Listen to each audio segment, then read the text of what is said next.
water sign, Cancer, Scorpio, and Pisces. This is your Gem in-ear tarot reader. So, water sign, alamin natin kung ano ang iyong love reading. Ano ang na-encounter mo sa love life mo ngayon? Just a reminder, this is a general reading, so this may or may not resonate with you, so don't take it personally. This is just a guide. Water sign, let us see your energy, love energy. Salamat sa pagsuporta at pagsubaybay sa ating channel, water sign. Cancer, Scorpio, and Pisces, give me your love energy.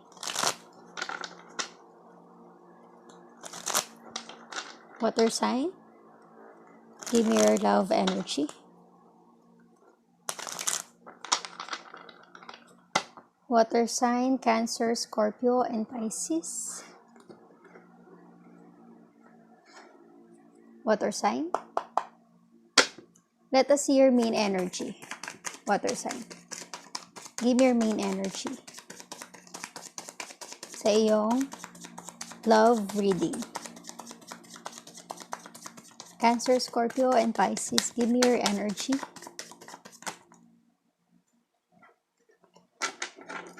Water sign, give me your main energy. Okay. You have Knight of Wands, an air sign, a fire sign, Aries, Leo, and Sagittarius. You are very passionate about something or someone is very passionate about you. Yung alam mo yung ansaya, yung feeling, masaya yung feeling, ini-enjoy mo. Ini-enjoy mo kung ano yung meron ka ngayon. That is your energy or maybe your person's energy. Alamin natin, ano ang involved sa Knight of Wands for water sign, Cancer, Scorpio, Pisces. Give me your love reading, love energy. Knight of Wands. Okay. You have Page of Cups. A water sign. Cancer, Scorpio, and Pisces. You have the Tower. You have Knight of Cups. A water sign again. And Knight of Swords. An air sign. Gemini, Libra, Aquarius. I'm seeing here, there is someone wants to make a move.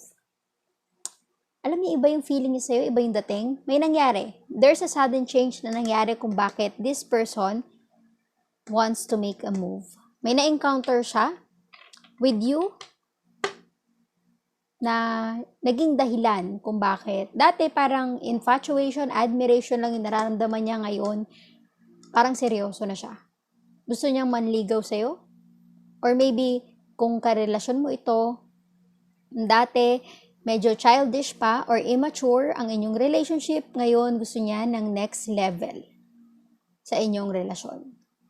So, alamin natin, ano ang connection ng Knight of Wands sa iyong love energy?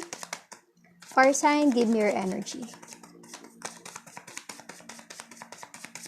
Cancer, Scorpio, and Pisces. Water sign, give me your energy. Cancer, Scorpio, and Pisces, give me your energy.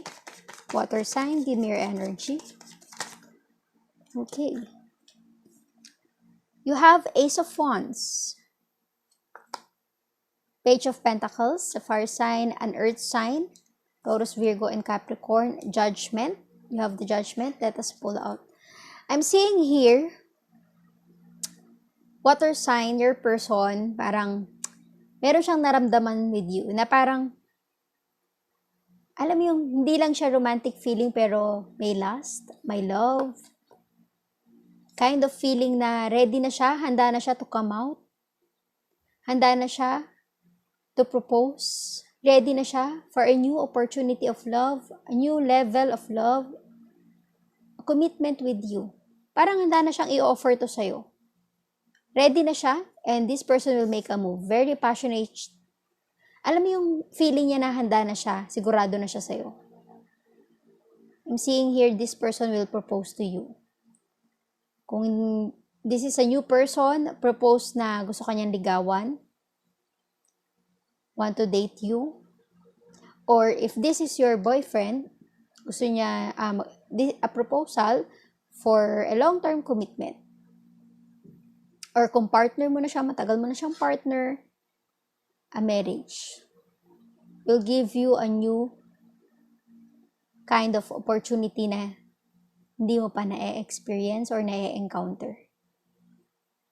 Because of the sudden change na nangyari sa inyong connection, maaaring nagkaroon kayo ng hindi pagkakaunawaan, naging dahilan kung bakit hindi kayo nagpansinan or binlock mo siya, nagkagalit kayo, nagkaaway kayo. Parang nawala ka sa buhay niya, mga ilang araw, mga ilang linggo, doon niya na-realize kung gaano ka kahalaga. Judgment. Doon niya na-realize na this is the right time for me to make a move. Kasi parang naintindihan niya na yung nararamdaman niya kung gaano ka ka-importante sa kanya. Water sign, Cancer, Scorpio, Pisces. Your person is very passionate about you. Maaaring gusto niya magkaroon ng sariling pamilya na ikaw ang kasama. Bumuo ng sariling pamilya na ikaw ang makakasama niya. So, tignan natin kung ano ang masasabi ng Love Oracle sa iyong energy. Water sign, Cancer, Scorpio, and Pisces. Give me some Love Oracle for water sign.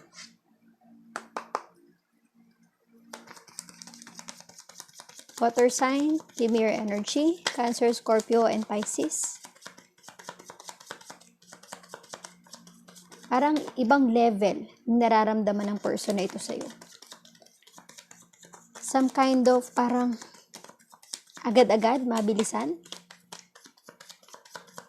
Diba? Parang gusto niya na ng parang bumukod. Magkaroon ng sariling pamilya. Bumuo ng sariling pamilya. Have a long-term commitment with you. Let us see.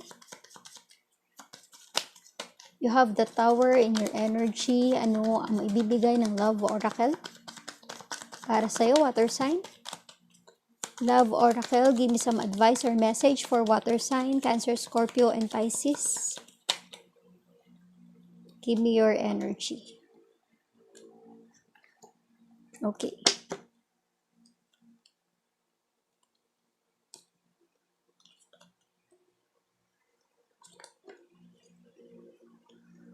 You have the Hammer.